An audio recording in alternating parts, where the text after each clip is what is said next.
En este video vamos a ver la teoría y diseño del acoplador de banda ancha tipo binomial. Este transformador binomial está basado en el principio de funcionamiento del transformador lambda cuartos. ¿Qué quiere decir esto? Que debido a estas características se va a ver limitado para acoplar impedancias que son puramente reales. Además de que, como su nombre lo indica, cada sección del transformador que vamos a utilizar está compuesto por segmentos de línea de transmisión cuya longitud física va a ser igual a lambda cuartos, donde lambda va a ser el valor de la longitud de onda guiada. En este caso hay que recordar que la longitud de onda guiada va a depender de las características del medio de propagación.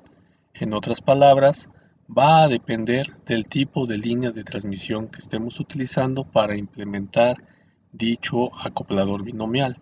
Por ejemplo, yo puedo estar diseñando una frecuencia específica F0 y el transformador yo lo puedo diseñar con una microcinta, con una strip line, con un cable coaxial, con un cable bifilar, con un cable UTP, etc. Y en cada uno de estos elementos la longitud de onda guiada va a ser diferente, dado que las características de estas líneas pueden ser diferentes, a pesar de que estamos trabajando en la misma frecuencia. Entonces, ese es un punto muy importante que se debe tomar en cuenta a la hora de diseñar este tipo de transformador. La respuesta del transformador binomial se conoce también como respuesta plana máxima. Más adelante, cuando veamos el ejemplo, veremos el por qué. Este transformador binomial se compone de n secciones de líneas de transmisión con longitud lambda cuartos cada una, como habíamos mencionado anteriormente, donde ese valor de n, lógicamente, es un valor entero y lo podemos incrementar dependiendo las necesidades. Cabe destacar que mientras más secciones utilicemos, más ancho de banda va a poder acoplar este dispositivo, pero el dispositivo per se tiene una limitante, es decir, no puedo utilizar un número de líneas demasiado grande para tratar de obtener un acoplamiento en un ancho de banda extremadamente grande. ¿Esto qué quiere decir? Que tiene un límite en el cual el ancho de banda que se va obteniendo, que se va mejorando con respecto al número de elementos, se ve limitado. Por decir algún ejemplo al aire, yo puedo tener un transformador binomial de una sección, que en este caso se convierte en un transformador lambda cuartos, que ya se vio anteriormente, que puede tener un ancho de banda frecuencial del 20%, por decir un número cualquiera. Si yo diseño ahora con dos secciones de línea de transmisión, lo más probable es que ese 20% se vaya a un 35 o un 40%. Si yo lo diseño con tres líneas de transmisión, podemos irnos a un 50, 60%. Entonces podemos observar que cuando incrementamos de 1 a 2, podemos tener casi un 100% de incremento en el ancho de banda. Cuando yo aumento a 3, es cerca de un 50%. Cuando yo aumento 4, tendríamos un 20% y aproximadamente valores en esa escala. ¿Qué quiere decir esto? Que no necesariamente por incrementar otra línea de transmisión voy a incrementar un 100% en el ancho de banda, sino que este porcentaje se va reduciendo también considerablemente, por lo que hay que poner límites en el diseño cuando seleccionamos el número de secciones. Cada sección tiene una impedancia ZI, que como regla se debe observar, debe tener un valor entre las impedancias que se están acoplando. Es decir, si yo voy a acoplar ZL con Z0, los valores de ZI que yo voy obteniendo para cada uno de los valores de las líneas de transmisión deben caer entre ese valor Z0 y ZL, por poner un número. Si Z0 vale 50 y ZL vale 100, yo voy a tener valores dentro de esos intervalos, por ejemplo Z1 55, Z2 60, Z3 80, por decir algo. Entonces, no necesariamente quiere decir que los valores son correctos, porque podemos cometer algún pequeño detalle a la hora de calcular, pero al menos tenemos la seguridad de que puede tener la posibilidad de que sean exactos. ¿Qué quiere decir esto? Que si yo me equivoco en alguno de los cálculos y esa impedancia que yo calculé para alguna de las secciones tiene un valor por debajo de 50 ohms o mayor a 100 ohms, para este ejemplo en particular, automáticamente yo debo entender que el valor es incorrecto y se debe hacer otra vez nuevamente los cálculos. Para que quede un poquito más claro este concepto, más adelante vamos a ver un ejemplo. Entonces, ¿cómo está conformado este dispositivo? Yo voy a tener una carga Z0 y una carga ZL. Aquí cabe mencionar que Z0 y ZL tienen que ser diferentes, por supuesto, pero no necesariamente Z0 siempre tiene que ser menor que ZL. Puede haber ocasiones en que el valor de Z0 sea un valor grande y ZL sea un valor pequeño. Esto no cambia las reglas de diseño. Sin embargo, por convicción y por experiencia, yo sugiero que los cálculos se hagan siempre de una impedancia pequeña hacia una impedancia grande. ¿Qué quiere decir esto? Si Z0 es mayor que ZL, el método nos dice primero calcula Z1, Z2, Z3 y así sucesivamente hasta el valor Z enésimo para acoplar Z0 con ZL. Bueno, en el caso de que ZL sea menor que Z0, yo puedo invertir los papeles, es decir, voy a poner que ZL tiene un valor de Z0 y Z0 tiene un valor de ZL. Por ejemplo, como mencionamos anteriormente, vamos a suponer un caso en que Z0 valga 100 ohms y ZL valga 50 ohms. Cada una de estas impedancias debe tener un valor entre estos 100 ohms y estos 50 ohms, pero para hacer el cálculo yo puedo suponer que ahora Z0 está de este lado y ZL está de este lado, tal que en este punto yo tengo 50 ohms y en este punto yo tengo 100 ohms. Entonces yo iría calculando valores de impedancia en un orden ascendente. Cabe destacar que para el diseño de este tipo de filtro el orden no importa. Los cálculos corresponden y son correctos si yo utilizo un valor aquí mayor que el que tengo acá o menor que el que tengo acá. Simplemente es para llevar un orden que se sugiere que se calculen valores de menor a mayor. Entonces, ¿qué es lo que estamos diciendo? Que yo puedo girar, digamos, agarrar este transformador y girarlo 180 grados y el cálculo va a ser exactamente el mismo. Ahora bien, cada una de las secciones es un segmento de línea de transmisión. ¿Qué línea de transmisión? La que el diseñador desee y que esté bien fundamentada con respecto a las aplicaciones que tiene en cuestión. Vamos a calcular una línea de transmisión con impedancia Z1 y con longitud eléctrica L1, Z2 con longitud eléctrica, perdón, con longitud física L2, longitud física L1, longitud física L2, longitud física L3. La longitud eléctrica es la misma para todos, ahí un pequeño exabrupto, pero la longitud eléctrica es la misma para todos los segmentos de línea de transmisión, pero no necesariamente la longitud física va a ser la misma. ¿Por qué? El simple hecho de que yo tenga una impedancia diferente, Z1, Z2, Z3, las condiciones de propagación de la onda electromagnética son diferentes, por los cuales estos factores me van a hacer que la longitud física cambie para poder mantener la misma longitud eléctrica. Por ejemplo, si utilizamos una línea de transmisión de tipo microcinta, sabemos que en estas líneas, mientras más delgada sea la línea, es mayor impedancia, mientras más ancha sea la línea, es menor impedancia. Si suponemos que vamos de una impedancia pequeña a una impedancia grande, esta línea sería A más ancha, esta sería un poco más angosta, esta más angosta, hasta llegar a un valor muy delgadito para llegar a un valor de impedancia grande. Entonces, el hecho de que esta microcinta sea más ancha que la de acá, la onda electromagnética se propaga diferente.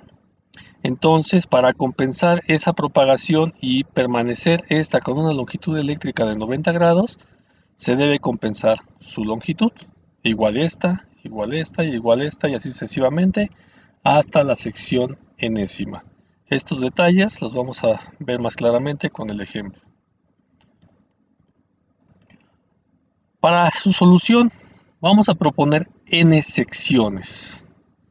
Aquí vamos a calcular una constante, le vamos a llamar A, puede tener el nombre que ustedes quieran, y la podemos calcular o de esta manera o de esta manera. Yo en particular la calculo siempre con esta expresión, 1 sobre 2 a la n más 1, logaritmo natural de ZL entre Z0. Aquí no importa, son resultados muy semejantes, es aquí ya cuestión de gustos del diseñador. Después vamos a calcular los coeficientes binomiales. Los coeficientes binomiales no es otra cosa más que la operación de combinaciones de n en n mayúscula. Y por supuesto, esta en cualquier libro de probabilidad básica la podemos encontrar como n mayúscula factorial sobre n mayúscula menos n minúscula factorial por n factorial. Para valores desde 0 hasta n menos 1. Aquí es importante recalcar que no llegamos hasta el valor de la enésima sección. Después de eso, ya una vez obtenidos los coeficientes binomiales, yo puedo calcular la impedancia de cada una de las secciones que voy a emplear a través de esta ecuación. Logaritmo natural de Zn más 1 es igual o muy cercano al logaritmo natural de Zn más 2 a la menos n por los coeficientes binomiales Cn en n por el logaritmo natural de ZL entre Z0.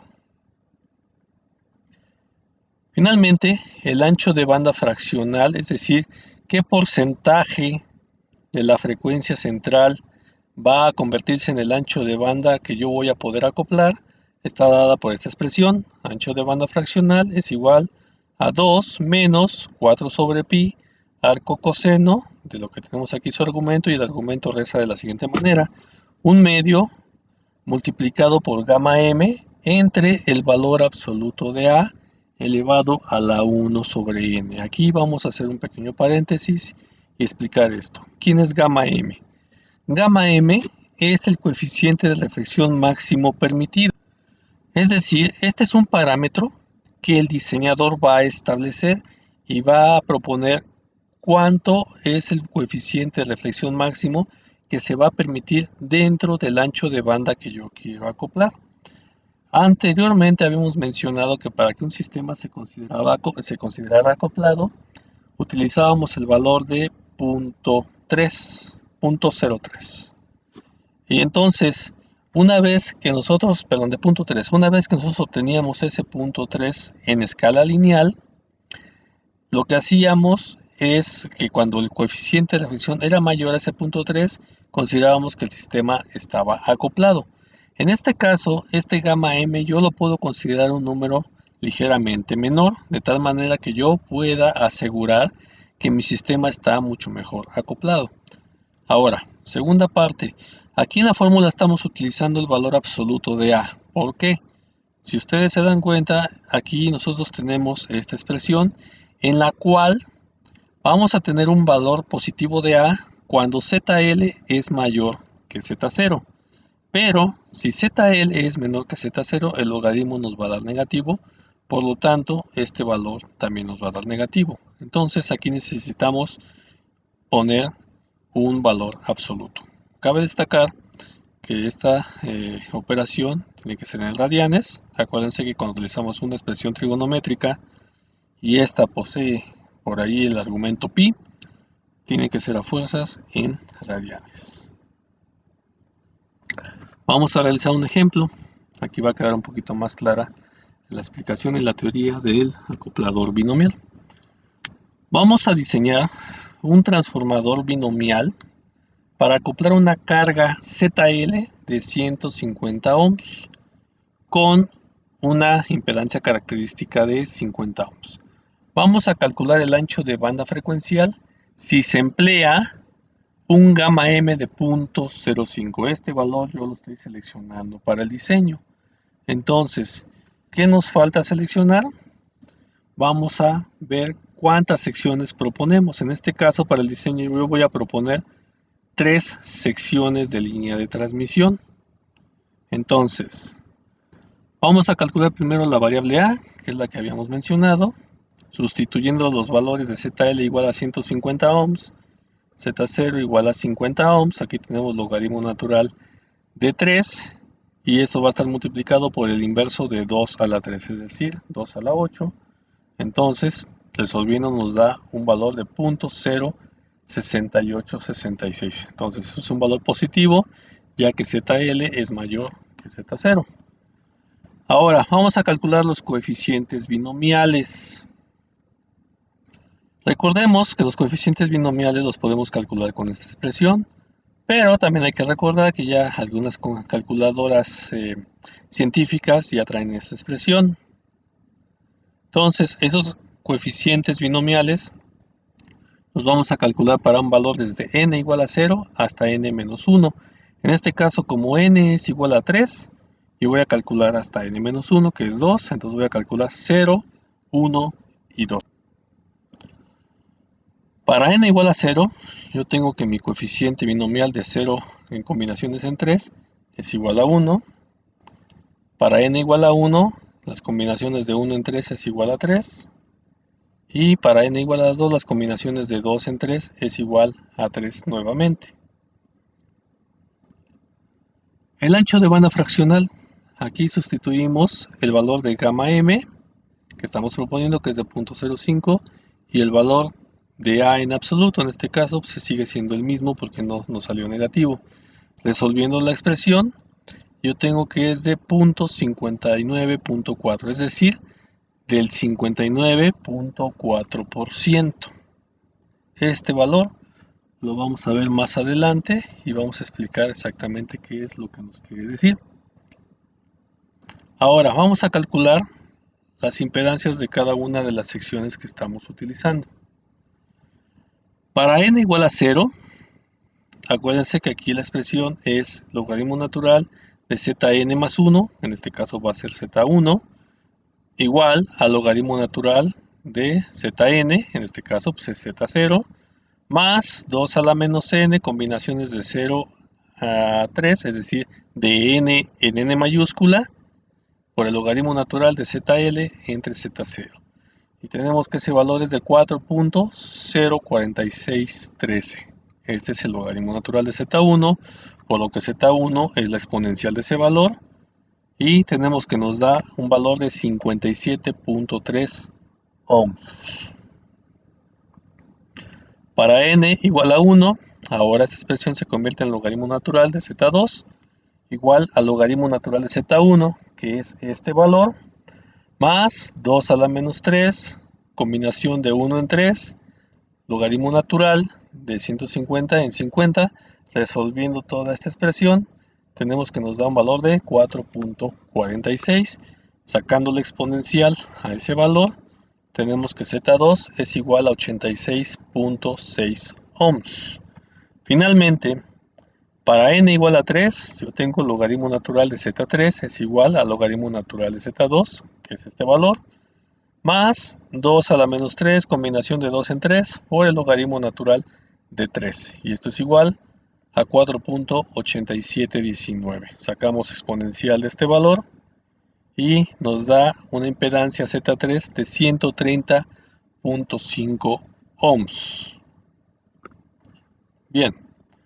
Para hacer un ejemplo un poco más apegado a la realidad, vamos a proponer hacer este transformador binomial con microcintas y con una frecuencia central de 2 GHz. Vamos a proponer un sustrato con permitividad de 6.15 y un espesor de 0.625 milímetros. Entonces, ya sea que recurramos a una calculadora de líneas de transmisión de Internet o la aplicación TX-Line que trae Microwave Office, simplemente nos aseguramos de colocar los valores correspondientes. En Dielectric Constant ponemos el valor de 6.15, que es el que estamos dando aquí. El espesor del sustrato, que es de 0.625 milímetros, nos aseguramos de ponerlo acá. Hay que asegurarse que las unidades aquí estén en milímetros. Aquí vamos a estar poniendo todos los valores de impedancias que encontramos anteriormente. Es decir, Z1 57.3 ohms, Z2 86.6 ohms, Z3 130.5 ohms.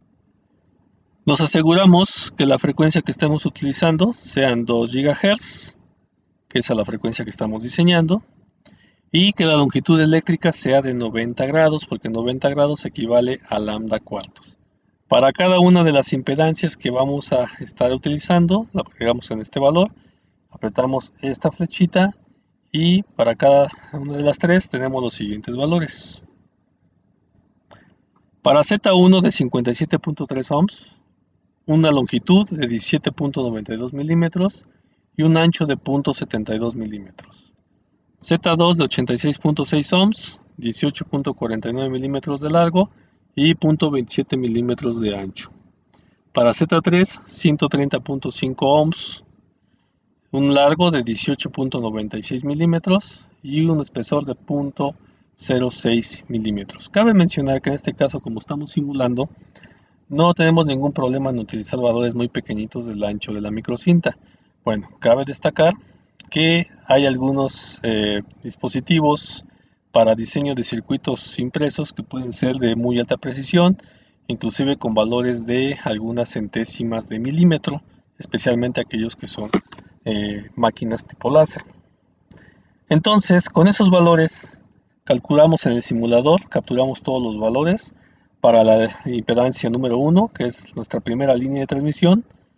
Ya tenemos el ancho y el largo, el ancho y el largo de la segunda, el ancho y el largo de la tercera. Entonces, aquí podemos observar que a pesar de que todas las líneas de transmisión están diseñadas a lambda cuartos, es decir, 90 grados de longitud eléctrica, la longitud física varía, muy poquito en este caso, pero varía de 17.9 a 18.4 a 18.96.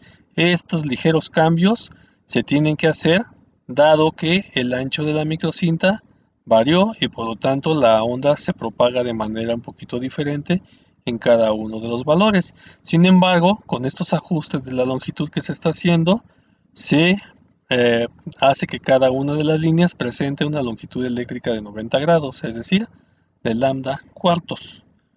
Simulamos y obtenemos nuestro patrón, nuestro coeficiente de reflexión S11 de esta manera y estamos diseñando la frecuencia de 2 GHz como hemos mencionado y nuestro ancho es desde 1.48 GHz hasta 2.54 GHz, considerando el gamma M que yo había propuesto, que es de 0.05. Acá tenemos el otro de 0.05, por lo que el ancho de banda va desde 1.48 hasta 2.54. Estamos hablando aproximadamente de 1.08, 1.09 GHz. Entonces, este valor que obtenemos casi de 1.1 GHz aproximadamente es el porcentaje que habíamos obtenido de 59.4% de 2.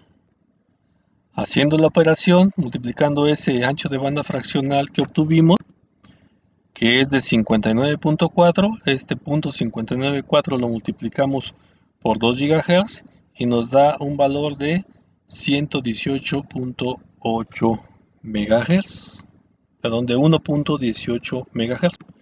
Y ese 1.18 MHz que obtuvimos teóricamente se aproxima al 1.1 o casi 1.1 GHz que obtuvimos de manera simulada. Si este circuito lo armamos con la precisión adecuada, vamos a obtener una respuesta muy semejante a esto. Ahora bien, si yo quisiera ver el ancho de banda cuando tengo desde punto 3, podemos observar que va desde este valor, que es mucho menor a 1 GHz, hasta este valor, que es ligeramente mayor a 3 GHz. Por otra parte, también tenemos la opción de calcular las impedancias de los segmentos que conforman a nuestro transformador binomial mediante estas tablas que se pueden encontrar en la literatura. Aquí, en la primera columna podemos observar el valor de ZL con respecto a Z0. Este cociente lo tenemos para 1, 1.52, 3, 4, 6, 8 y 10. Para nuestro caso en particular, nosotros teníamos que ZL valía 150 y Z0 50, entonces el cociente nos da de 3. En las siguientes columnas tenemos los números de secciones que se utilizan, 2 secciones, 3 secciones, 4 secciones y así sucesivamente. En nuestro caso, tenemos que utilizamos un valor de 3 secciones, por lo cual estos son los valores que nosotros estamos utilizando. Por ejemplo, para el primer valor yo tengo que Z1 entre Z0 vale 1.1479. Entonces, sabiendo que Z0 vale 50 ohms, yo tengo que Z1 va a valer 50 por 1.1479 y eso nos da un valor de 57.39 ohms. Si lo comparamos con el valor calculado, yo tengo que el valor calculado es de 57.3 ohms, que es exactamente el mismo, o al menos hasta la primera décima, del valor que calculamos en comparación con el de la tabla. Para el caso de Z2, yo tengo que su valor es 50 por 1.7321. Realizando la operación tenemos que nos da un valor de 86.605 ohms. Comparando con el valor calculado, tenemos que Z2 es de 86.6 ohms. Entonces es un valor también muy cercano. Finalmente, para el valor de Z3, tenemos que su resultado es multiplicando 50 por 2.6135 y nos da un valor de 130.675 ohms. Comparando con el cálculo, yo tengo que me da de 130.5 ohms, solamente una décima por debajo del valor de la tabla. Entonces, utilizando estas tablas, nos podemos ahorrar los cálculos y hacer las conversiones directamente, pero el problema es cuando la relación o el cociente que yo tengo entre ZL y Z0 no sea igual a uno de estos valores. Por ejemplo, yo podría suponer que ZL es de 120 ohms entre Z0 y este Z0 que sea de 50 ohms, pues nos daría un valor de 2.4 ohms. Entonces podemos observar que no tenemos un valor de 2.4 aquí, perdón, una relación de 2.4, no 2.4 ohms, y por lo tanto yo no tengo los coeficientes con los cuales pueda calcular las impedancias correspondientes. Entonces esa es la desventaja de usar tablas, y la ventaja cuando esto se cumple, esta relación se cumple, es que su cálculo es extremadamente rápido.